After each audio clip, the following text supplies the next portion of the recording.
नमस्कार. आज शुक्रवार दिनांक 29 मे.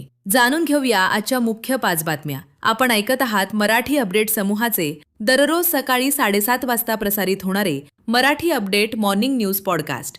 काल शहरासह जिल्ह्यात बकरी ईद, धार्मिक उत्सव, शांतता व आनंदाच्या वातावरणात साजरा करण्यात आला. दरम्यान शहरातील ईदगाह मैदानावर मुख्य नमाज पठण करण्यात आली.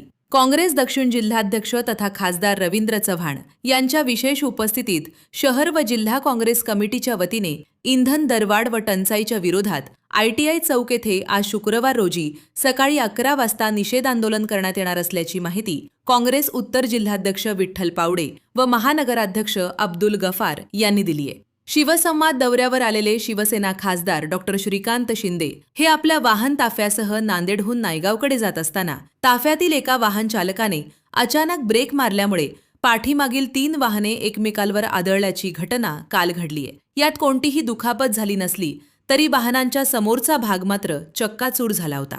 स्वामी रामानंद तीर्थ मराठवाडा विद्यापीठाने एक अत्यंत महत्त्वपूर्ण आणि कडक पाऊल उचलले असून विद्यापीठांतर्गत येणाऱ्या पदव्युत्तर पारंपरिक अभ्यासक्रमाच्या महाविद्यालयांना शैक्षणिक व प्रशासकीय लेखापरीक्षण ऑनलाईन तपासणीमध्ये 40% पेक्षा कमी गुण म्हणजेच F ग्रेड मिळालेला आहे अशा तब्बल 29 महाविद्यालयांमधील प्रथम वर्षाच्या पदव्युत्तर प्रवेशाला स्थगिती देण्याचे आदेश विद्यापीठाने जारी केलेत. शिवसेना संसदीय गटनेते खासदार श्रीकांत शिंदे हे नांदेड दौऱ्यावर आले असता आमदार प्रतापराव पाटील चिखलीकर यांनी त्यांची भेट घेतली आहे. ही भेट नांदेड विधान परिषद निवडणुकीच्या अनुषंगाने झाली असल्याची चर्चा होऊ लागली असून नांदेड विधान परिषदेची निवडणूक बिनविरोध होणार नसल्याने बोलल्या जात आहे. दररोज सकाळी 7:30 वाजता Marathi update morning news podcast ऐकण्यासाठी मराठी अपडेट पॉडकास्ट YouTube चॅनलला सबस्क्राईब करा. धन्यवाद.